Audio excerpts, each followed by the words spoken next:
Welcome to Spotlight. Russia says it has adopted a new foreign policy in order to counter existential threats to its security and development from unfriendly states. President Putin says the change in Moscow's key foreign policy concept is due to significant changes in world affairs. The top priority for Russia in its new approach is set to be the elimination of U.S.-led Western dominance in global politics. The concept also stresses the importance of the deepening of Moscow's ties with friendly international centers of power and development located in the Eurasian continent. What impact could this new Russian doctrine have on world affairs at a time that there are growing efforts by countries from across the world to distance themselves from Western dominance? Joining us on tonight's Spotlight, we have activist and commentator Don DeBar, joining us from Austin, New York. And also we have researcher at Institute for Russian and Eurasian Studies from Uppsala, Sweden, Mr. Greg Simons. Well, gentlemen, welcome to the program. Let's start off with Mr. DeBar. Russia says it has adopted a new foreign policy doctrine prioritizing the elimination of what it calls Western dominance in global politics. Tell us more about what kind of an approach Moscow should have to challenge that dominance. Well, what they've announced is, in essence, a 5-point plan. That's how it's being advertised in Russian media, identifying the major threats to international peace, which is the United States and the EU and the Western Bloc in general. Statement of relations with the West. They don't consider the West an enemy, and they hope to reset relations in a way that's at least constructive and allows the modus vivendi. That they recognize a system should exist and help to bring into existence a system of equality among all nations, large, small, regardless of where they're located. Identifying key allies, particularly China and India, in constructing this essentially new world, and looking to develop a global and regional cooperation, and promising to people in Africa, Latin America, and Asia that they would stand with them as they seek to chart their own course. So I think it's essentially a look at the world that exists as it is, identifying some of the key problems that exist in international relations, which are problems that confront all of humanity, really, looking at, assessing what they have to work with, looking around the region and around the world, and attempting to construct something positive that will help to solve the problems that we all face. Greg Simons, Russian Foreign Minister Sergei Lavrov said that the country faces existential threats to its security and development from quote-unquote unfriendly states. Can you elaborate on those key points for us? Well, when he's talking about unfriendly states, of course, he's referring to the US-led Western-centric order. So, I mean, this includes, of course, those institutions such as the EU and NATO. So, North America, the European Union, you've got South Korea, Japan, Australia, New Zealand. So these are the ones, the so-called international order, as they call themselves, or the rules-based order, that have been working at containing Russia for some time within the framework of this new Cold War. And of course, this has been something which is understood from Russia through the foreign policy doctrines for at least a decade. So this process which he's talking about is about the complete detachment from this Western-centric order, which was initiated by the sanctions which were occurring since at least 2014 and intensified in the last 2 years. Sure. Don DeBar, the new foreign policy outlines how Russia could take, quote, symmetrical and asymmetric measures in response to unfriendly actions against it. Is one way of translating that NATO's provocations and its eastward expansion and then the ensuing Ukraine war that started last year?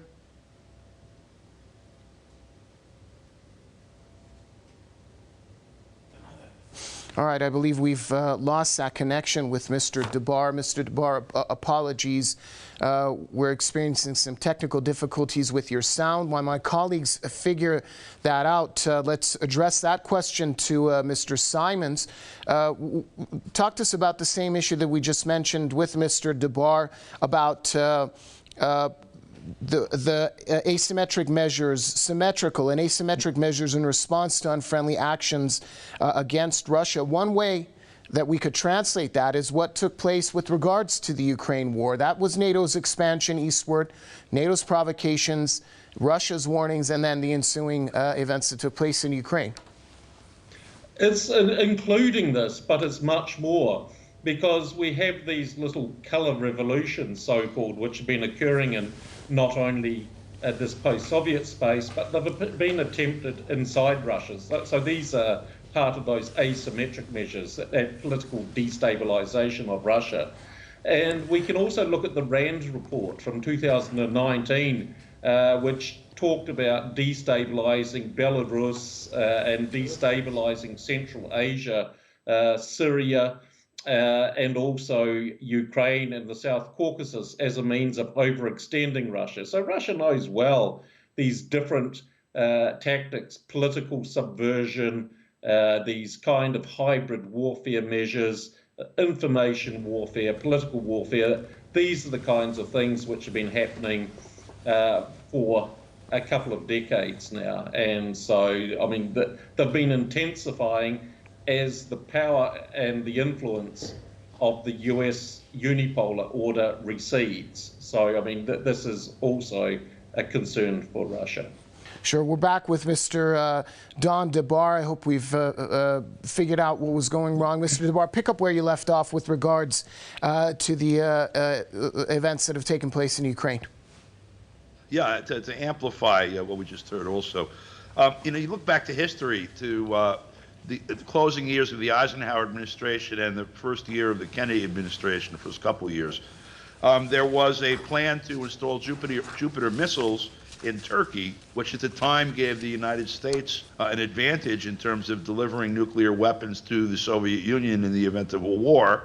This is before the age of reliable ICBMs, and so by putting these missiles close to the Soviet Union, they became an immediate threat.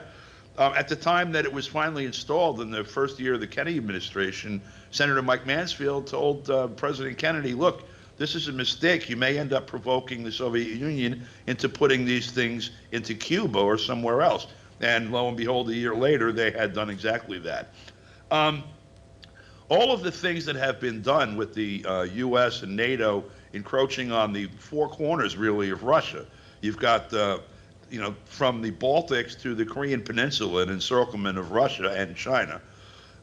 The world has been developing in a way, in no small part thanks to the actions of the United States, to where you now have an alliance of interest of Russia, China, India, Iran, and others, with a number of countries in the Western Hemisphere, from Mexico to Venezuela to Nicaragua, Cuba, etc. And so, what Russia was enunciating, like not really even behind the lines here, is the fact that these things that you've installed on our borders, we can easily do that to you too, at least functionally.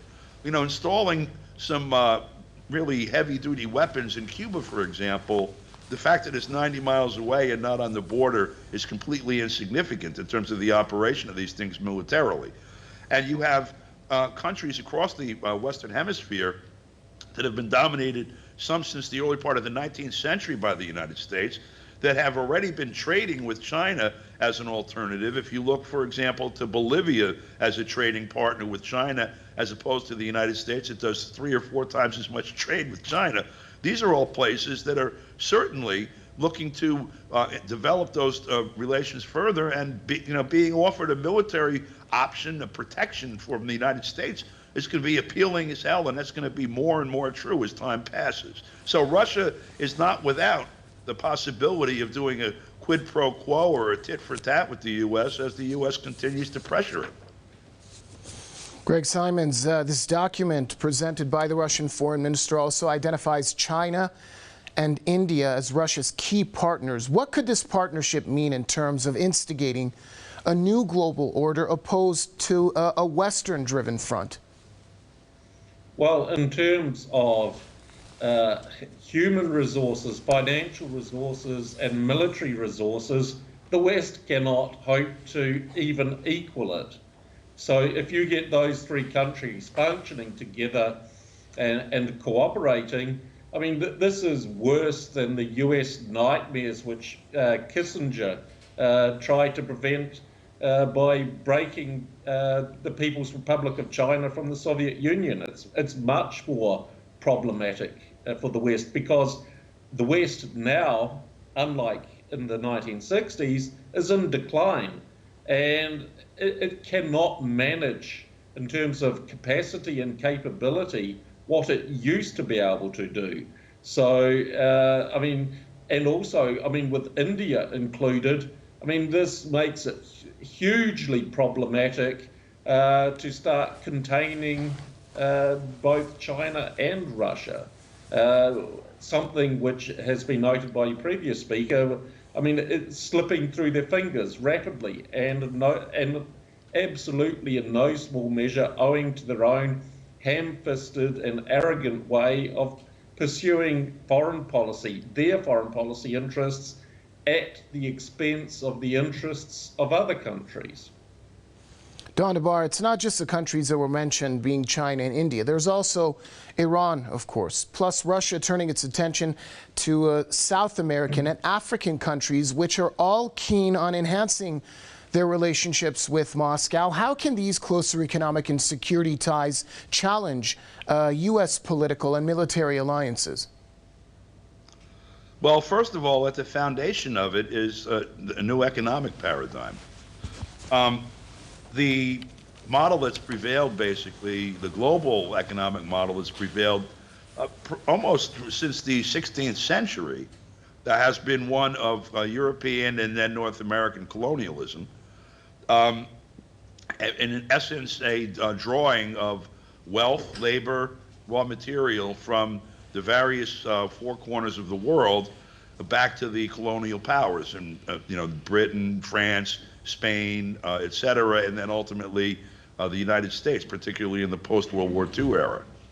That has allowed the hyper-development of the Western countries, of the golden billion in Europe and of North America, north of Rio Grande anyway, and that has also led to the immiseration of people around the world.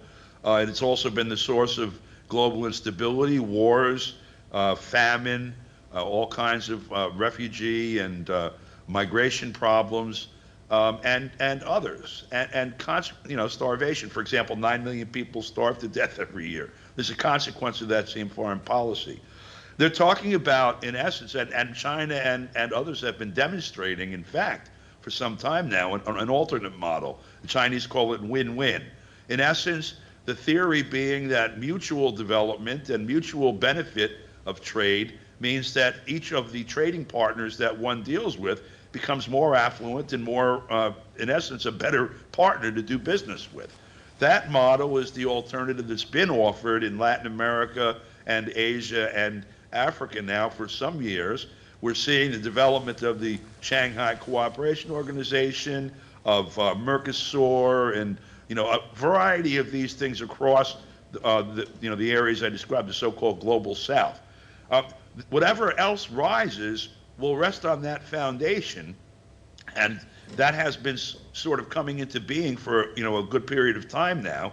We've seen China looking at developing transportation infrastructure in Africa and Latin America, talking particularly in terms of a canal in Nicaragua, transcontinental railroad in South America and Africa, all kinds of things along the Belt and Road Project.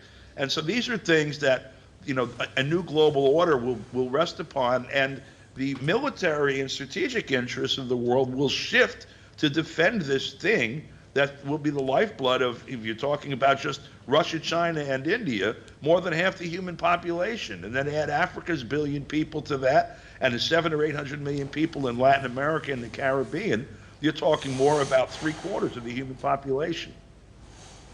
Greg Simons, while Western countries led by the U.S. have been pressuring and provoking Moscow, and with it Beijing, at increasing levels, it seems now that the two are moving closer together at a rapid pace. Analysts believe that the U.S. itself has invigorated this alliance, and the closer ties between Russia and China is a response to Washington's antagonizing behavior and is in competition with the U.S. and its own alliances. Do you see it in that light as well? Absolutely. I mean, US geostrategy, I mean, it gets imagined in these different brands. So you have this new Cold War. And in the new Cold War, initially you had Russia, because Russia was proving a problem for US total dominance in Europe. And then shortly after that, you had Obama and his Asia pivot. So China got added to that. So if we look at US geostrategy, as they see it, they have three problematic powers which they're trying to control and contain. And they're doing this not consecutively, but together, simultaneously. And so you have the issue of Russia in Europe, China, Asia Pacific, and Iran in the Middle East. So what you have here, the natural reaction to that, because everyone knows the US is weakening. I mean, they fled from Afghanistan in a very, demonstrative manner about this, signaling it to the world. So the thing is, this goes against Brzezinski's geostrategic imperative of preventing an alliance of different powers, which, I mean, this is, according to realist theory, the nightmare of the United States. And absolutely, they are causing this because the natural geostrategic counter to that is to join together your resources and your capabilities and capacities and just overrun the US capacity. I mean, as a declining power, they cannot hope to match. Sure. Don DeBar, the Russian foreign minister, said the West is trying to weaken Russia in every possible way through a new type of hybrid war. Why does the West, being the U.S. and its allies, want a weakened Russia? Well, as someone who's born and bred and currently residing in the United States, I don't see all of this as being in my interest. And the bulk of the people that live in the United States, as well as the bulk of the people that live in Europe, if they take an honest look at this, once given the opportunity to do that, of course, recognize that it's not in our interest to do this at all. The cooperation and trade and all the positive things that can come from, a peaceful, cooperative world benefit everyone. The problem is that the government structures, the power in the United States and Europe rests in the hands of a very small group of people who see global domination, personal global domination, as their right, or certainly it's their goal. And they have captured, or they helped create and have maintained control of the power levers in the United States, the military and intelligence agencies in particular, and heavy and light industry and finance. And they use that as a weapon against the rest of the world to extend and maintain their control elsewhere. Russia is taking a very realistic look at the United States, saying, on the one hand, these policies that you and the EU and Japan also, currently are throwing at us, they are dangerous to us and they will be countered, but we do not give up on the opportunity and the effort to try to cooperation in a bunch of areas of mutual beneficial interest. And we think that that is a route for humanity. What I think needs to happen is, in the United States and Europe in particular, the people have to stand up and say, we want to be friends. Why can't we be friends? We don't want to spend $1 trillion a year on a military to fight nobody that's after my things, that seeking to harm me, just to further the interests of a few bunch of people who, in fact, also have their hand in my pocket.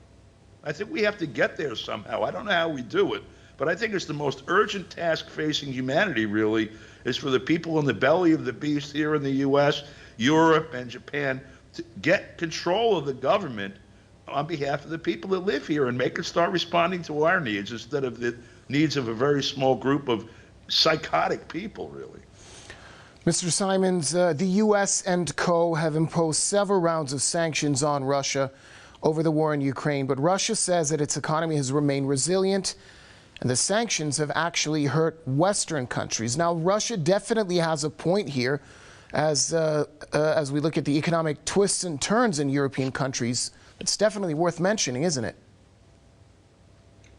When you wage economic warfare, because these are what sanctions are, a form of economic warfare, Iran knows it, Cuba knows it, Venezuela knows it, there is no one-way effect. There is always an effect upon the one who's waging it.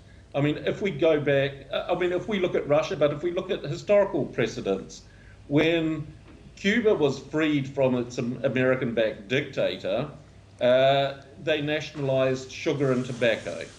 The United States imposed sanctions, and the United Kingdom, on Cuba. And almost immediately, the price of sugar and tobacco started increasing in price. So, I mean, that's against Cuba. And this is decades ago. And Cuba is not the same as what Russia is today. And so you're going to have massive problems because you're disrupting all of the economic flows, these so-called forms of globalism, which were intended to enrich the West. It's not intended to enrich Russia or other non-Western countries. It's intended to enrich those so-called Western elites. So yes, I mean, it's a stupid policy, it's short-sighted, and like so many other occasions in history, there is always at least some form of negative action. And living in Europe, you can feel it with the cost of living and all of these other things, because Europe is not independent of the United States. They're acting as its stooges and paying and the ordinary person is paying the price. So this is where I agree with the previous other speaker, that there needs to be a time when people say enough is enough. It's time to pursue our own interests and not this very narrow set of elite interests. All right, thanks a lot, gentlemen. That's all the time we have for tonight's show. Activist and commentator Don DeBar joining us from Ossining, New York, and researcher at Institute for Russian and Eurasian Studies, Mr. Greg Simons, speaking to us from Uppsala, Sweden. And a special thanks to your viewers for staying with us on tonight's Spotlight. It's good night for now, and see you next time.